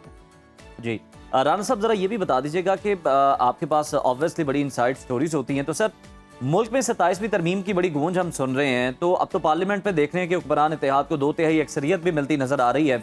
जो चाहे कानून साजी कर लें, जो चाहे अमेंडमेंट कर लें। पहले तो ये कंफर्म कर दीजिएगा क्या 27वीं तरमीम वाकई लाई जा रही है, और अगर लाई जा रही है तो इसके अंदर क्या हो सकता है? देखिए इस पे ना बहुत ज्यादा बहस शुरू हो गई, क्योंकि सुप्रीम कोर्ट बार के सदर ने कहा आईनी अदालत ले आए, फलां कर लें। लोग रोजाना की बुनियाद पे बात कर रहे हैं। देखिए जो फैसला करने वाले हैं ना, वो समझते हैं कि अभी हमें जरूरत नहीं है, लेकिन जब जरूरत होगी तो हम पाबंद भी किसी के नहीं है, हम कर लेंगे आईनी तरमीम, कोई इशू नहीं है। लेकिन इस वक्त पाकिस्तान जिस सिक्योरिटी सिचुएशन में है ना, वो समझने की जरूरत है कि तरजीहात जो है हमारी रियासत की, हमारी हुकूमत की, इस वक्त पाकिस्तान के इक्तिसादी मसाइल हैं और उसके साथ सिक्योरिटी मसाइल हैं, वो सब तवज्जो उस तरफ किए हुए हैं। तो ये अभी कोई जल्दी नहीं है, लेकिन उनके हाथ में है। अभी तो सेनेट के इलेक्शन केपी में होने हैं। कल स्टे लिया है परवेज खटक साहब ने, वो शायद स्टे 1-2 दिन में विकेट हो जाएगा, और उसके बाद जाहिर है कि स्पीकर केपी समी ने तो हलफ नहीं लेना, ये नजर आ रहा था। तो वो आर्टिकल 255 26वीं तरमीम के तहत डाल दिया गया। वो जो केपी पेशावर हाई कोर्ट के जो चीफ जस्टिस हैं, वो या उनके नुमाइंदे ये हल्फ ले लेंगे, और उसके बाद सेनेट का इलेक्शन कमीशन ने कराना है, सूबाई हुकूमत ने नहीं कराना। तो उसके बाद 2/3 अक्सरियत होगी। इसमें काफी टाइम है। हम सब लोग भाग पड़ते हैं कि क्या होना है क्या नहीं होना। अभी देखें, आप तेल को देखें, तेल की धार को देखें कि कैसे चलता है मामला। बिल्कुल ठीक है, अभी जो है इंतजार है, और अभी इस तरह का कोई भी फैसला करना जो है वो उसकी जरूरत महसूस आ रही। बहुत शुक्रिया आपका आमिर इलियास राणा साहब हमारे साथ मौजूद थे, और ये जितनी बातें हम सुन रहे हैं 27वीं तरमीम से मुतालिक, उन्होंने ये बता दिया, वाज़ेह कर दिया कि अभी इसकी ज़रूरत नहीं है, और इस तरह की कोई भी तरमीम जो है वो नहीं लाई जा रही, लेकिन लाई जा सकती है। ताकत मौजूद है, इख्तियार मौजूद है, अक्सरियत मौजूद है। और नाजरीन अभी वक्त हुआ एक छोटी सी ब्रेक का। जब ब्रेक से वापस आएंगे तो कुछ सेहत पर बात करेंगे, तो हमारे साथ रहिएगा। Welcome back after the break viewers. दिल हमारे जिस्म का सबसे अहम हिस्सा है, जो खून के जरिए ऑक्सीजन और ग़िज़ाइयत को तमाम आज़ा तक पहुँचाता है। अगर ये कुदरती पंप दुरुस्त तरीके से काम ना करे तो जिस्मानी निज़ाम हम देखते हैं बड़ा सुस्त पड़ जाता है, और आलमी इदारा सेहत के मुताबिक अमराज़ क़ल्ब, जिन्हें CVDs कहा जाता है, दुनिया में मौत की सबसे बड़ी वजह है। इसी मरज़ का शिकार बनकर हर साल 18 मिलियन से ज़ायद अफराद मौत के मुंह में चले जाते हैं, और उनमें तकरीबन 85% अमवात हार्ट अटैक और स्ट्रोक की वजह से होती है। हार्ट अटैक या दिल का दौरा उसे कहते हैं जब दिल को खून की फराहमी अचानक रुक जाए। माहिरीन का कहना है कि अच्छी खुराक, बेहतर तर्ज ज़िंदगी, वर्जिश और तंबाकू से परहेज करके दिल की सेहत को बेहतर बनाया जा सकता है। लेकिन सवाल ये है, क्या महज सेहतमंद दिल होना इस बात की ज़मानत है कि आपको दिल का दौरा पड़ने का खतरा कम हो गया है? आजकल हम देखते हैं नाज़रीन, बहुत सारी वायरल स्टोरीज भी आ रही है कि नौजवानों को और कम उम्र अफराद को हार्ट अटैक के इश्यूज बहुत ज़्यादा हो रहे हैं। इसके साथ साथ एक हालिया रिपोर्ट भी आपके साथ शेयर करते हैं, जिसमें सन 2019 से सन 2025 के दौरान 18 से 44 साल की उम्र के अफराद में हार्ट अटैक के केसेस में 66% इजाफा हुआ है। दिल के मुख्तलिफ अमराज, उनकी इकसाम, हार्ट अटैक की सूरत में फौरी इक़दामात और दिल को सेहतमंद रखने के आसान और बेहतरीन तरीके जानने के लिए आज हमारे साथ स्टूडियोज में मौजूद है मारूफ कार्डियोलॉजिस्ट और executive director Punjab institute of cardiology professor Bilal Mohiuddin साहब। Sir welcome to Suno Pakistan. बहुत शुक्रिया डॉक्टर साहब, पाकिस्तान। Thank you. डॉक्टर साहब, हमने देखा है कि एक टीचर के साथ भी वाकया पेश आया, फौरी तौर पर उनकी मौत हो गई, दिल का उनका जो था हार्ट अटैक उन्हें पेश आया। सर, ये हार्ट अटैक या दिल का जो बुनियादी दौरा है, ये होता क्या है, कितनी इकसाम का होता है, और ये सारे क्या जानलेवा होते हैं? क्या ये सारा जानलेवा होता है? नहीं, ज़्यादा बगैर बहुत होते हैं। दिल की एक कंडीशन है जिसमें दिल की बिजली सही तरह से पैदा नहीं होती, और दिल अपनी जो हरकत है जिसमें प्रॉपर उसने कंट्रैक्ट करना है, वो कंट्रैक्शन का पावर पंप लूज कर जाता है, उसको वेंट्रिकुलर टैकीकार्डिया, VT इस तरह के लफ्ज़ दिए जाते हैं। अगर वो उनको हो जाए और दिल की हरकत वापस ना आए तो ये प्रॉब्लम होती है। आपने देखा होगा फिल्मों में अक्सर कोई शॉक देते हैं, वो इसी चीज़ के लिए देते हैं कि जी वो दिल की हरकत को ठीक कर लिया जाए फिर से। जो आप जिसके हवाले की बात कर रहे हैं, अगर खुदा ना करे आपके सामने कभी खुदा ना करे आपके घर के अंदर कोई ऐसी चीज़ हो जिसमें एक शख्स एकदम कोलैप्स हो गया, समझ नहीं आ रही, तो एक दो चीज़ें करने वाली, आप उसके सीधा नब्स पे हाथ रखें, गर्दन वाली पे, कि आपको यहाँ पे कोई चीज़ धड़कती महसूस होती है कि नहीं, उसको हिला के देखें। कोई चीज़ अगर आपके पास है टेबल शेबल वाला, तो उसकी टांगें ऊंची कर दें ताकि जो खून नीचे की तरफ है वो ऊपर की तरफ चला जाए, और उसको लटाए रखें, उसको उठाए नहीं, उसको उधर ज़मीन पे लेटे रखें। और फिर एक CPR एक टर्म है, कार्डियोपल्मोनरी रिससिटेशन, जिसमें आप दिल के ऊपर एक ख़ास तरीके से सीने पे दबाव देते हैं ताकि उससे दिल की धड़कन को की मिमिक की जाती है कि वो हरकत, और कई दफ़ा लोग सिर्फ उसी से वापस आ जाते हैं। अच्छा। अगर इंसाफ के साथ ये किया जाता, अल्लाह जाने क्या होता है शायद। और फिर जाहिर है हमारे लाहौर शहर में और बाकी शहरों में भी अब एम्बुलेंस सर्विसेज ऐसी अवेलेबल हैं जिनके अंदर ये चीज़ें अवेलेबल होती हैं, वो फ़ौरन आ जाते हैं अगर आप उनको कॉल कर लें। सो ये वो बुनियादी चीज़ें जो होती हैं। आपका रहा ताल्लुक इस बात का, तो ये इलेक्ट्रिकल प्रॉब्लम से नॉर्मली होता है। वो जो दिल की शरियानों के अंदर, ये दिल के मुख्तलिफ हिस्से हैं, कंडक्शन सिस्टम है, ये उसमें प्रॉब्लम आई, इलेक्ट्रिकल कंडक्शन सिस्टम। अगर दिल की शरियानों के अंदर प्रॉब्लम आ जाती है तो उससे रुकावट पैदा हो जाती है, उसको आप हार्ट अटैक के नाम पे, जिसमें दर्द, तकलीफ, सांस का उखड़ना, इस किस्म की चीज़ें आती हैं। वो कितने अरसे से चीज़ चल रही है, आहिस्ता आहिस्ता बढ़ती जा रही है, उससे उसके चीज़ें ज़्यादा क्लियर होती जाती हैं। फिर दिल के अंदर वेल्व्स हैं, उन वेल्व्स के एक अपनी प्रॉब्लम्स है, दिल का अपना मसल है, उस मसल की भी बीमारियां हैं, दिल की झिल्ली है उसकी बीमारियां हैं, दिल के इर्द गिर्द फेफड़े हैं उनकी बीमारियां जिनके ऊपर से असर आता है। तो बात एक सिंपल एक जगह तक नहीं है, ये कॉम्प्लेक्स इश्यूज हैं। मल्टीपल अच्छा, जिसमें से 2 इश्यूज मैं डिस्कस करना चाहूंगी डॉक्टर साहब। एक होता है कि आपको हार्ट बर्निंग हो रही है लेकिन वो दिल का मर्ज निकलता है। एक तो आपका सांस फूल रहा है, आपको थकावट हो रही है, आपको लेफ्ट साइड पे दर्द हो रहा है, तो ठीक है, आप कह सकते हो कि आपको हार्ट का इशू है। लेकिन स्टमक बर्निंग होना, बहुत सारे लोग इसको स्टमक का इशू समझते हैं। एक तो कहा जाता है कि ये हार्ट का इशू है, इसको ज़रा क्लियर कर दीजिए। सेकेंडली, हम अब बहुत ज़्यादा फ्रीक्वेंट केसेस देखते हैं कि नौजवानों को हार्ट अटैक्स हो रहे हैं। अब उनकी लाइफस्टाइल देखा जाए बहुत अच्छा है, खुराक बहुत अच्छी है, जिम वो करते हैं, क्या वजूहात हैं इसके अलावा? अच्छा, ये जिसको आप बहुत अच्छा कह रहे हैं ना, ये आप एक और एंगल से देख रहे हैं। ठीक है, उसको क्या वो बहुत अच्छा है कि नहीं, उसको आप तिब्बी एंगल से देखें। ओके। यूजुअली इन लोगों की खुराक के अंदर डीप फ्राइड चीजें होती हैं, ओके, चिप्स होते हैं, बर्गर्स हैं, बर्गर पैटीज हैं, पिज्जाज हैं, उनमें रिच इन चीज है, तो वो कहने को बड़ी अच्छी खुराक है, वो लेकिन अच्छी वो अच्छी है नहीं है। ठीक है ना। अच्छी खुराक सिंपल खुराक होती है। अच्छी खुराक वो है जो आराम से डाइजेस्ट होती है। अच्छी खुराक वो है जिसके साथ डकार नहीं आते। ये सारों चीजों के साथ ये प्रॉब्लम्स आती हैं, ठीक है ना। तो पहली बात तो ये, ठीक है, आपने जिम का कहा, वो जिम में करता क्या है, किस तरह से करता है। उस जिम के साथ अनफॉर्चुनेटली आजकल जिम के अंदर लोग अद्वियात इस्तेमाल कर रहे हैं। वो अद्वियात एक सोर्स ऑफ प्रॉब्लम है, दैट्स अ बिटर रियलिटी, ताकि वो मसल्स दिखाएं अपना जिस्म बनाते हुए। तो एक और प्रॉब्लम है, वो प्योर मसल बिल्डिंग पे नहीं है, वो अपने दिखावे की ऊपर है। तो इसलिए वो एक बहुत बड़ा प्रॉब्लम है। और इसके दुनिया भर में आपको पता है, ओलंपिक्स के अंदर लोगों को निकाल दिया जाता है, बैन कर दिया जाता है कि आप ये नहीं कर सकते, और वो पूरी चीजें देखी जाती है। और वो देखने को तो डोप तो नहीं हुआ ना, बंदा बेहोशी के साथ तो नहीं चल रहा होता, बिल्कुल ठीक होता है। उसको ऐसी दवाइयां उसने छुपा, और उनका दवाइयों का असर वो बेशक 15 दिन पहले या महीना पहले बंद कर देता है, लेकिन वो फिर भी पकड़ी जाती है। क्यों? क्योंकि वो जिस्म में अंदर असर कर रही होती है। फिर आपने पूछा कि नहीं कि ये जो दिल का और मैदे का जो डकार और जिसका दिल जिस तरह से जिस्म में रखा हुआ है, नीचे उसका मैदा पड़ा हुआ है, और उसके साथ वो चीज़ों का असर आता है। हो सकता है बैक प्रेशर्स की कहानी को एक्सप्लेन किया जाता है। तो रीजंस हैं। तो अगर एक शख्स को अननेचुरल, लफ्ज़ है अननेचुरल, सांस चढ़ता है, अननेचुरल डकार आते हैं, अननेचुरल डिस्कम्फर्ट होती है, तो सिंपलेस्ट 2-4 टेस्ट है, एक आध ब्लड टेस्ट है, एक आध ECG है। और खुद अपने अगर कुछ भी नहीं कराना ना, तो खुद देखो तो तुम तेज जिस तरह से पहले चलते थे, जिस तरह से पहले तुम भाग सकते थे, क्या भाग, अगर खुदा न किसी गोडे में प्रॉब्लम हो गई है तो वो तो बात और है, लेकिन बाकी फिजिकल फिटनेस चेक करो। अगर तुम्हारी फिटनेस उस तरह से नहीं रही तो वो प्रॉब्लम है।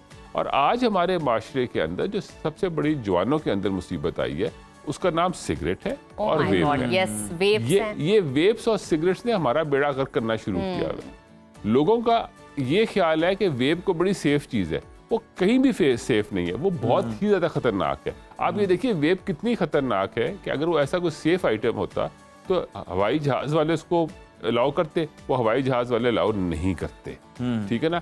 कोई सोशल एरियाज में अलाउड होता जहाँ पे सिगरेट ममानत है, वो वहाँ पर भी अलाउड नहीं है। इसके अंदर ऐसे अज्जा हैं जिससे कैंसर भी होता है, अगर किसी का ये ख्याल है कि वो नहीं होता। इसके अंदर ऐसे अज्जा हैं जिससे हार्ट अटैक भी होता है, जिससे ब्लड प्रेशर तेज हो जाता है, जिससे दिल की धड़कन तेज हो जाती है। अब आम तौर पे ये जो जवान कौम है ना, ये कॉफी पीती है ब्लैक और साथ वेप करती है। ये दोनों वो चीजें जो आपके लिए खौफनाक हैं और यही आपको लेके आगे जाती हैं। सो अगर आप अपने जिंदगी के लिए सेहत चाहते हैं तो कॉफी को ब्लेंड करें, सादी चाय की तरफ जाएं। उसके हवाले से लोग बहुत सारी बातें यस एंड नो, कॉफी कुछ के बेनिफिट्स भी है लेकिन लिमिट्स के अंदर रह के। और वेप का कोई बेनिफिट नहीं है, सिर्फ एक शख्स को बेनिफिट है वेप का, जो बनाता है और बेचता है, और किसी को कोई बेनिफिट नहीं, जो इस कारोबार के अंदर जो इस कारोबार में मुनाफा कमा रहा है। और बाकी जितने भी आप यूजर्स हैं नुकसान में, क्योंकि आप पैसे दे रहे हैं अगले को। देखिए हर बीमारी होती है ना, ये एक वाहिद वो बीमारी है, ये वाहिद एक आइटम खरीद रहे हैं, आप खरीदते हैं, और एक वाहिद आइटम है सिगरेट, और ये जिसके ऊपर डब्बी पे लिखा हुआ है कि हमसे कैंसर होता है, हमें मत इस्तेमाल करो, लेकिन आप जाके फिर भी वो खरीदते हैं।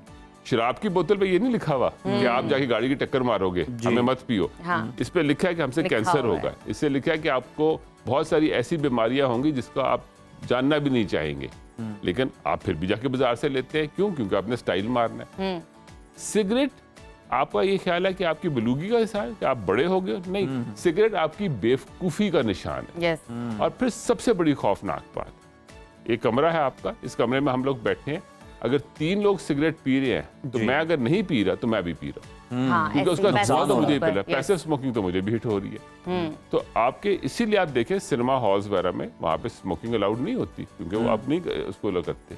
ये सारी चीजें बड़े ध्यान से लोगों ने सोच के, रिसर्चर्स ने फैसला किया, और ये एक दिन का इल्म नहीं है, ये कई सैकड़ों सालों का इल्म है जिसको आहिस्ता आहिस्ता निचोड़ के। रवैयों में भी बड़ी तब्दीली आई है। मतलब पहले हम देखते थे आप किसी कंपनी में बैठे हैं, किसी जगह बैठे हैं, तो लोग सिगरेट सुलगाने से पहले आपसे इजाजत ले लेते थे कि हम सिगरेट पी सकते हैं। अब जनाब बिला इजाजत वो शुरू कर देते हैं, आप मना करें तो वो आपको यूं बड़ा वियर्ड होकर देखते हैं कि यार आप सिगरेट नहीं पीते और हमें क्यों मना कर रहे हैं अगर आप पीते हैं। ये देखे ना, ये बेसिकली एक सोसाइटी की टॉलरेंस की बातें हैं। अगर आप गलत चीजों को टॉलरेट करना शुरू कर देंगे तो आहिस्ता आहिस्ता आपकी दगड़ गलत हो जाएगी। अगर आप, और ये बिल्कुल छोटी छोटी बात है, अगर आप गाड़ी की ट्रैफिक लेन को मेंटेन करेंगे तो चांसेस हैं कि आपका एक्सीडेंट कम हो जाएंगे। आप इंडिकेटर दे के अगर लेन चेंज करेंगे तो अगले को पता चलेगा। आप फजूल में हॉर्न नहीं मारेंगे और अगले को पता होगा यार हॉर्न मारने का कोई इमरजेंसी मतलब है।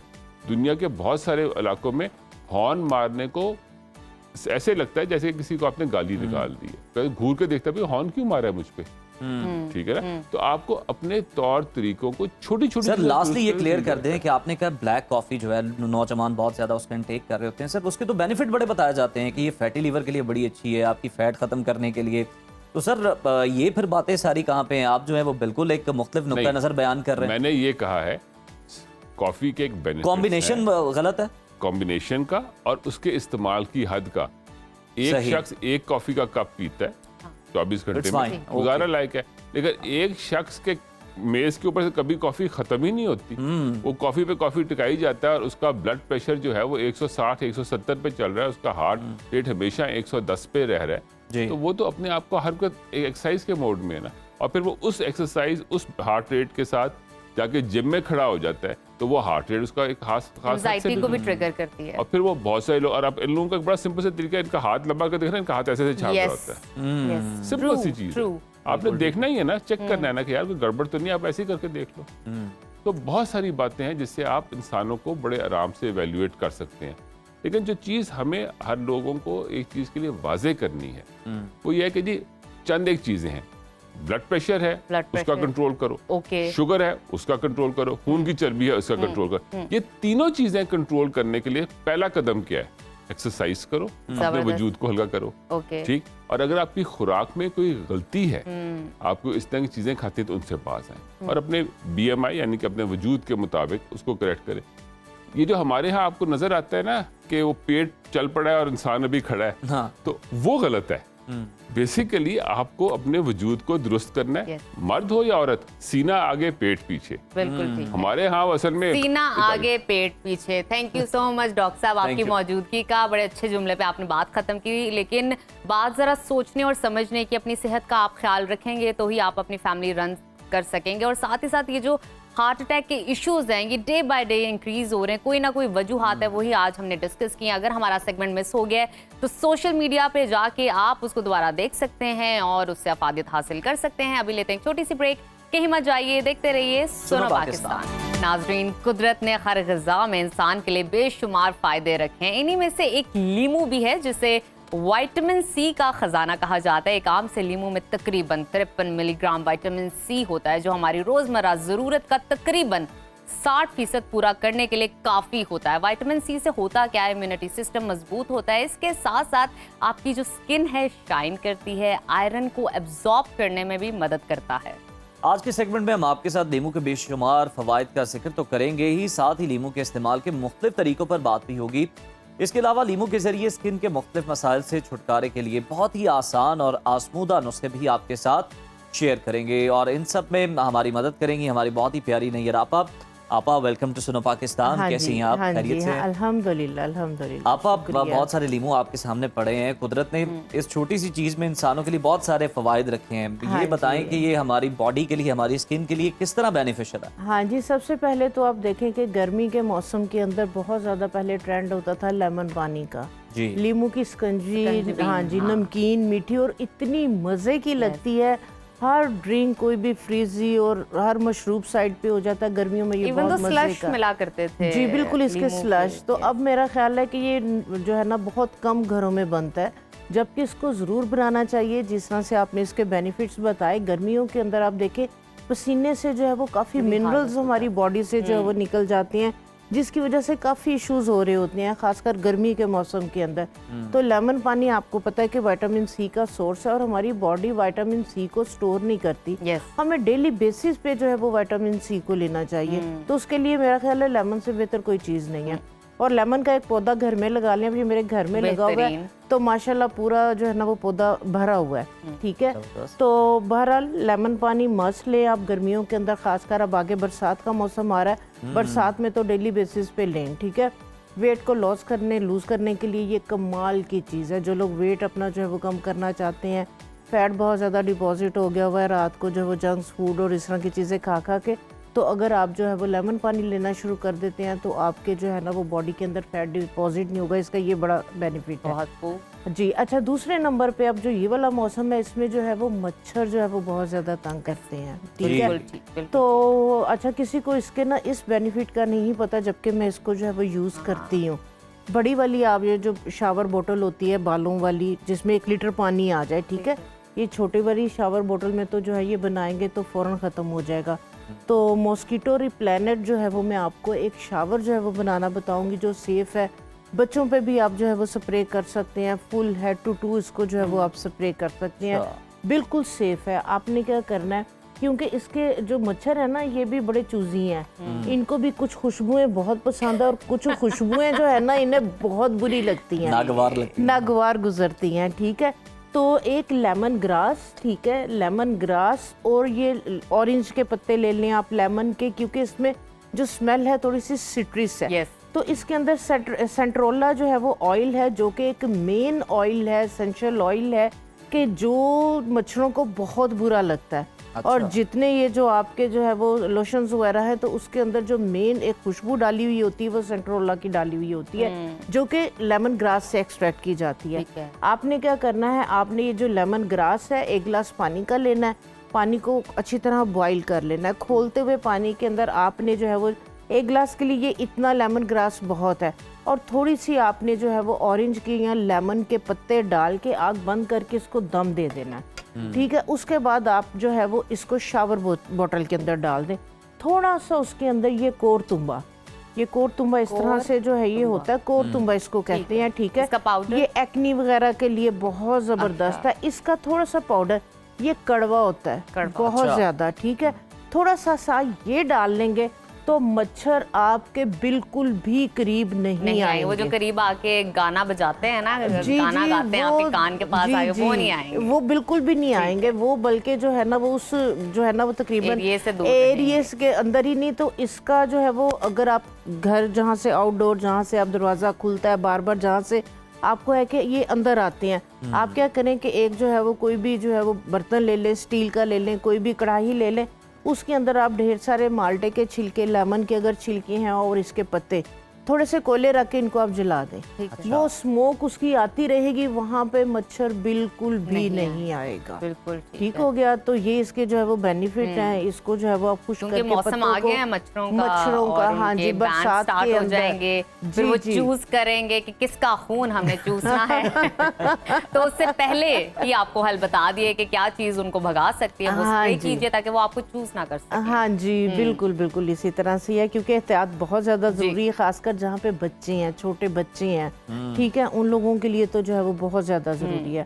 अच्छा, उसके बाद जो है वो मैं ऑरेंज, इसके लेमन पील के साथ एक विटामिन सी सीरम बनाना बताऊंगी, जो कि बहुत ज़बरदस्त इफेक्टिव है। जिन लोगों के बहुत ज़्यादा पिगमेंटेशन हो जाती है, छाइयाँ हैं, फ्रैकल्स हैं, किसी भी तरह से जो है ना वो जा नहीं रही, ज़िद्दी छाइयाँ, तो उसके लिए कमाल की चीज़। आप देखें कि कितना ज़्यादा जो है ना विटामिन सी महंगा मिलता है मार्केट से। बिल्कुल। तो आपने क्या करना है कि इस तरीके से जो हमारी ये वाला ग्रेटर है, जिसे कद्दूकश कहते हैं, जो बरीक वाला है, ठीक है, तो आपने जब इसके साथ जो है ना, इसको आपने इस तरीके से सारे छिलके को आपने ग्रेट कर लेना है। उसका जो छिलका है वो पील ऑफ कर देना है, क्रश कर देना है। जी जी, आपने इस तरीके से सारा जो है ना वो छिलका आपने उतार लिया, ठीक है, सारा पूरा अपने लेमन। आप इसका ऑरेंज का जब सीजन आता है तो आप ऑरेंज के साथ भी बना सकते हैं, ठीक है, क्योंकि उसके अंदर भी जो है वो रिच विटामिन सी आपको पता है, ठीक है। तो इस तरीके से आपने जो है वो इसको ग्रेट कर लेना है। ये देखिए, ये मैंने किया हुआ है। आपने क्या करना है, तिलों का तेल लेना है। तो तिलों का तेल है वो बेहतरीन है, बहुत ग्रीसी नहीं है, ऑयली नहीं है, उसकी पेनिट्रेशन जो है वो बहुत अच्छी है, ठीक है। तो आपने इसको तिलों के तेल के अंदर जो है ना वो आपने डाल दें। हाँ जी, ये डाल के आपने इसको जो है वो 8-10 दिन रखेंगे। ये आपका जो है वो विटामिन सी जो है ये आपका सीरम रेडी हो जाएगा। और इसमें आप थोड़ी सी साथ हल्दी भी डाल सकते हैं। हल्दी आपको पता है कि बहुत जबरदस्त है, और आंबा हल्दी डालनी है, वो हांडी वाली हल्दी। हाँ जी, बिल्कुल बिल्कुल बिल्कुल ऑर्गेनिक। हाँ जी, ऑर्गेनिक आपने हल्दी लेके आनी, ठीक है। ये जो ऑयल, जो सीरम आपका जो है ये रेडी हो जाएगा। ये आपका कमाल है विटामिन सी, और इसको नाइट में यूज़ करना है, क्योंकि विटामिन सी, कोई भी सीरम वगैरह, कोई भी विटामिन सी बेस्ड जो चीज़ है वो आपने डे टाइम में यूज़ नहीं करनी, नाइट में। आपने बड़ा अहम पॉइंट बताया जिस पे बहुत सारी मिसकंसेप्शन है मेरे हाल में। बहुत सारे लोग कहते हैं, जो स्पेशलिस्ट हैं, कि आप डे टाइम में विटामिन सी अप्लाई करें ताकि आपको सन से प्रोटेक्ट कर सके। नहीं, बिल्कुल भी नहीं। जो विटामिन सी है, विटामिन सी बेस्ड जितनी भी प्रोडक्ट हैं या सीरम है, ये अल्ट्रा वायलेट को ज़्यादा जो है वो एब्जॉर्ब करती है। जो स्टडी है, जो अव्वली रिसर्च और अव्वली अगर आप स्टडी जो है वो देखेंगे, पढ़ेंगे, तो वो उसके अंदर जो है वो डे के अंदर बिल्कुल भी मना करते हैं कि आपने विटामिन सी बेस जो है वो नाइट में आपने चीज़ें यूज़ करनी है, डे में यूज़ नहीं करनी। तो नाइट में आप जो है वो इसको यूज़ कर सकते हैं, ठीक है। ये देखें, ये 2 in 1 हो गया।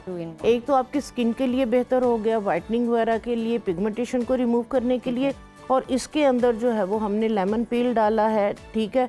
तो ये लगाने के बाद भी जो है वो मच्छर करीब नहीं आएगा। हाँ। ये वाला ऑयल फुल बॉडी के ऊपर, फेस के ऊपर आप लगा सकते हैं, कानों के पास, नेक के पास। ये बताएं, हम देख रहे हैं ये पत्ते भी पड़े हैं, और मुझे बताएं कि ये लीमू का जो पौधा है, इसकी और क्या क्या फवायद हैं? लीमू के छिलके या पत्ते वगैरह भी किसी काम आते हैं, कारआमद होते हैं? बिल्कुल बिल्कुल। जो लोग जो है ना अपना वेट जो है वो स्टबन फैट है, ठीक है, डाइटिंग कर ली बहुत ज्यादा, हर तरह की जो है ना वो उन्होंने कोशिशें, वॉक कर ली, एक्सरसाइज कर ली, जिम ज्वाइन कर लिए, जो आपका ढीठ वाला जो फैट है, जो स्टबन फैट है, वो अगर किसी तरह से नहीं जा रहा, तो आप जो है ना ये लेमन के जो पत्ते हैं, इसका अगर आप कहवा लेना शुरू कर देते हैं, खासकर खाली पेट, क्योंकि खाली पेट आपको पता है कंजप्शन जो है वो ज़्यादा बेहतर होती है, अच्छे तरीके से जो है वो एब्जॉर्ब होता है आपकी बॉडी के अंदर। तो दिन में 2 या 3 दफ़ा अगर आप इसका कहवा लेना शुरू कर देते हैं, और साथ लेमन ग्रास ज़रूर ऐड करें। लेमन ग्रास जो है ना वो बहुत ज़बरदस्त है, आपके डाइजेस्टिव सिस्टम को जो है वो, आपके मेटाबॉलिक आपका जो सिस्टम है इसके साथ फास्ट हो जाता है। तो खाना खाने के आप आधा घंटे के बाद इसमें एक आधा साथ लौंग और थोड़ा सा दालचीनी का टुकड़ा भी डाल सकते हैं, ठीक है। तो ये वाला अगर आप इसके पत्तों का कहवा लेना शुरू करेंगे, आप मॉर्निंग में यकीन करें, आप एक तो आपका जो स्टबन फैट है, जो एक ढीठ वाला फैट है, इसके साथ जो है वो जो है वो निकलेगा, वो लूज होगा। और दूसरे नंबर पे ये आपके जो मूड है उसको फ्रेश रखेगा, क्योंकि जो एक लेमन का अरोमा है, इसका एसेंशियल ऑयल है, ये आपके मसल्स को बड़ा रिलैक्स करता है, आपके मूड को जो है वो बड़ा फ्रेश रखता है। तो इसके जो है ना वो मल्टीपल जो है वो बेनिफिट्स हैं। और दूसरे नंबर पे जो है ये डिटॉक्सिफाई का काम करेगा, आपके लीवर को जो है वो डिटॉक्स वाटर रिटेंशन खत्म करेगा। और वैसे भी सुबह उठ के आपका मूड वैसे ही डाउन होता है, अगर आप ये कहवा पियेंगे तो स्टबन फैट तो खत्म होगा, साथ ही साथ आपका मूड भी फ्रेश हो जाएगा। अच्छा आपा मुझे ये बताइए कि कॉन्स्टिपेशन में भी ये मदद करता है? कॉन्स्टिपेशन बहुत सारे लोगों को ये इशू रहता है, स्पेशली गर्मियों में। गर्मियों के अंदर अगर कॉन्स्टिपेशन का जिन लोगों को इशू है, साथ वो इसके अंदर जो है ना वो पेपरमिंट पुदीना जो है वो साथ ऐड कर लें, ठीक है। और कोशिश करें कि हाइड्रेट रखें, पानी की कमी नहीं होने दें, क्योंकि जो लोग मैंने देखा है सेंट्रली एयर कंडीशन में रहते हैं सारा दिन, तो वो पानी नहीं पीते और पी भी नहीं पाते, पी भी नहीं, हाँ जी, एहसास नहीं होता, मुंह खुश्क हो रहा है लेकिन आपको एहसास नहीं हो रहा कि आपको पानी की कमी है, जरूरत है। तो वो ये है कि गर्मियों के अंदर आप जो है वो हाइड्रेट अपनी बॉडी को रखें, पानी प्रॉपर लें। कॉन्स्टिपेशन होने की रीजन वजह ही यही है कि आप लोग पानी फ्लूइड जो है वो उस तरीके से जो है वो अपनी बॉडी को नहीं दे रहे होते, हाइड्रेट नहीं कर रहे होते। उसके बाद जो है वो इसके जो छिलके हैं, जो ऑरेंज के छिलके या माल्टे का आगे मौसम आएगा, इनके छिलकों को अच्छी तरह खुश्क करके आप जो है वो पाउडर बना के रखें। ये माल्टे के छिलके ऑरेंज पील के जो पाउडर है ना, ये इतनी कमाल की चीज़ है ना। हमारे जितने भी उपटन, किसी भी तरह के उपटन बनते हैं, उनका मेन इंग्रेडिएंट जो है वो ये ऑरेंज पील पाउडर या लेमन पील पाउडर होता है, ठीक है। तो इसका जो है ये आप पाउडर बना के रख लें। इसके साथ जो है वो मैं एक रेमेडी बताऊंगी कि जिन लोगों के दाने तो चले जाते हैं, लेकिन दाने के बाद के जो दाग रह जाते हैं ना, तो उनके लिए जो है ना वो कोई भी चीज़ जो है उसके लिए ये बेस्ट है। उसके लिए जो है वो आपने क्या करना है, ये देखिए ये मैं लेके आई हूँ मुल्तानी मिट्टी, ये गाचनी, क्योंकि मोस्टली लोग जो है ना वो इसको यूज़ कर रहे होते हैं। ये बचपन में हम वो तख्तियों वगैरह के ऊपर लगाते होते थे, तो ये जो है वो इतनी बेनिफिट्स इसके नहीं है। जो असल मुल्तानी मिट्टी है ना वो इस तरह येलो कलर की होती है, ठीक है, ब्लॉक की फॉर्म में होती है। हाँ जी, ये ब्लॉक होती है। तो ये पंसारी से कहें तो फिर उसी टाइम जो है वो पाउडर भी बना के दे देती हैं, ठीक है। अदरवाइज इसको अगर आप थोड़ी देर पानी में भिगो के रखेंगे तो ये बिल्कुल जो है वो उसी टाइम जो है वो डिजोल्व हो जाती है। तो जिन लोगों के जो है वो एक्नी के जो है वो एक्नी चली गई है, एक्नी के दाग हैं, एक्नी के जो है वो निशान रह गए हुए हैं, तो वो क्या करें कि वो इस तरीके से इतना सा जो टुकड़ा है उन्होंने लेना है मुल्तानी मिट्टी का, गाचनी नहीं लेनी, ग्रे वाली ये नहीं लेनी, इसका कोई फ़ायदा नहीं है, बल्कि कई दफ़ा जो है ना इससे स्किन ख़राब हो जाती है, क्योंकि ये एक मिट्टी सी होती है, एक गंदी सी, तो इसका इतना ज़्यादा रिजल्ट नहीं है। तो आपने जो है वो थोड़ी सी मुल्तानी मिट्टी ली, हाफ जो है वो टीस्पून आपने इसमें जो है वो लेमन पील जो है वो पाउडर डाल दिया, और साथ इसके अंदर आपने जौ का आटा हाफ टी स्पून, जौ का आटा, बस ये 3 चीजें आप जो है वो मिक्स कर लें। और ये पानी के साथ मिक्स चीजों को, हाँ जी, इन तीनों चीजों को जो है वो आप पानी के अंदर मिक्स कर ले। या हमने जो इसको किया है, हमने पील किया है थोड़ा सा, अगर आप इसके अंदर लेमन जूस और पानी या दही डाल लें, ठीक है, अप टू यू, आपको जो भी सूट करे। इसकी जो पेस्ट है ना ये इतनी कमाल की है कि ये अगर एक्नी के जो दाग धब्बे हैं उन्हें खत्म कर सकती है। इवन तो ब्लैक हेड्स हो जाती हैं आपको, व्हाइट हेड्स हो जाती हैं, ब्लैक हेड्स अगर व्हाइट हेड्स अगर जिन लोगों के होते हैं तो वो इसके अंदर थोड़ा सा साथ बेकिंग सोडा ऐड कर लें, क्योंकि जो बेकिंग सोडा है वो एक्सफोलिएटर का काम करता है, जबरदस्त, वो पोर्स के अंदर जाके उनको सॉफ्ट कर देता है, माइल्ड कर देता है। जब ये वाला जो मास्क है आप मसाज करके वॉश करते हैं तो वो सारे सॉफ्ट हुए हुए होते हैं, वो बहुत जेंटली जो है वो रिमूव हो जाते हैं। और अगर ब्लैक हेड व्हाइट हेड नहीं है तो आप इस एज इट इसी पैक को जो है वो पूरे फेस के ऊपर लगाएं, आधा घंटा लगा रहे, आधे 15-20 मिनट तो मस्ट है जी। और देन रिमूव इट। ड्राई को आपने स्क्रब नहीं करना, आपने वेट करना है और बड़ा जेंटल सा आपने मसाज करके जहाँ पे फ्रैकल्स हैं, स्टेन्स हैं, ब्लैक हेड्स व्हाइट हेड्स हैं, वहाँ पे थोड़ा सी टिप को आपने टाइट कर लेना। जेंटल सा 4 से 5 मिनट का मसाज करके आपने फेस को खुले पानी से वॉश करके तो ये विटामिन, उसके बाद ये ऑयल लगा देना, जिससे मच्छर भी दूर रहेंगे, स्किन भी फ्रेश रहेगी, और मच्छरों के जो गाने बजाने हैं उससे भी आप दूर रहेंगे, क्योंकि बहुत इरिटेट करते हैं इस मौसम में।